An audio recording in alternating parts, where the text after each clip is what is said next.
Dr. Fleming, thank you so much for your time this evening. I think it's safe to say that the images of police brutality here in France have shocked European audiences.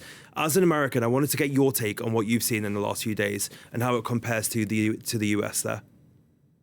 Thanks for having me, and also for making clear I am a sociologist.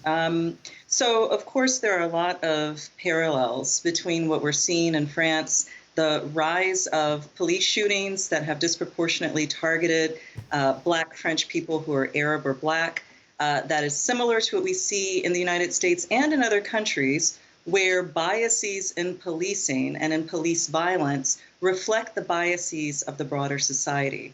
One of the differences with France is that there is a really deeply rooted denial of the cause of the specific killing of Nahel himself, but also these broader issues of discrimination. It's just this deeply entrenched, really colonial mindset that prevents French authorities from admitting that racism is to play, but also that racism is rooted in, again, France's history of colonization.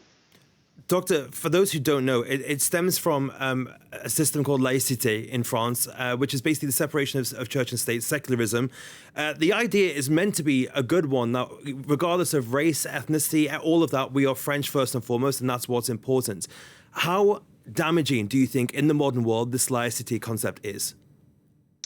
Well, I think laïcité is what's often referenced to explain France's difficulties with addressing racism, but I actually think it's more connected, again, to the particular French colonial mindset that is deeply entrenched in that society and in its politics. It's important to point out that French people who are Arab are the largest minority in that country. The boy himself who was killed, my understanding is that he was of Algerian and Moroccan ancestry.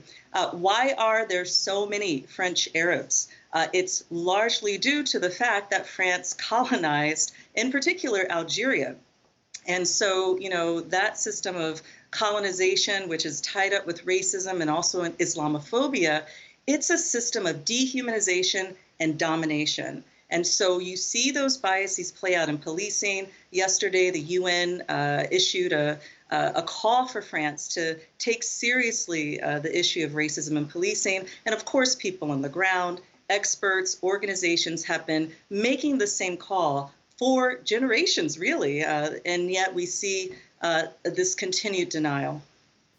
More than just race, though, we've seen that the majority of these protesters have also been under the age of 18. What do you think that says?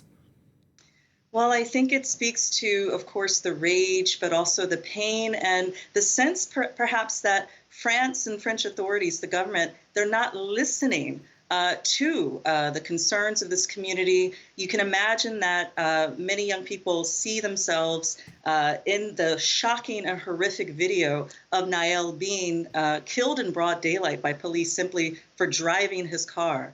And so that leads to a sense of despair, of pain, and fear on the part of young people, particularly those who are French Arab or Black and French, that their lives are at stake. And, we see this happen across the world. We've seen it in the U.S. when these kinds of killings take place. Riots tend to happen. And in the case of France, when this has happened before, the state has engaged in a lot of repression.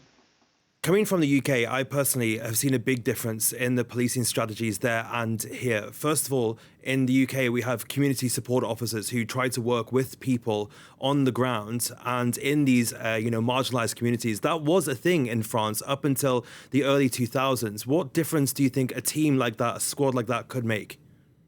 It could make a big difference. And in fact, there's a particular law that was passed in 2017 in France, which empowered police to shoot on motorists. And at the time, it was justified as a response to terrorism. But who paid the price? French citizens, French people who are Black or Arab, have been the majority of those killed since 2017, and the number of people in general, French people killed by police, has grown exponentially since then. So certainly demilitarizing the French police is a very important step that needs to take place. And having forces, and I mean, I don't know if force is even the right word, but having a presence in community that's not armed and that's not primarily engaged in stigmatization and harassment and discrimination is going to be crucial as France moves forward and far beyond, the time frame of however long the riots last. Dr. Crystal Fleming, a sociologist, I'll make sure I get that right this time, a sociologist from Stony Brook University in New York. Thank you so much for your time this evening. Thanks for having me.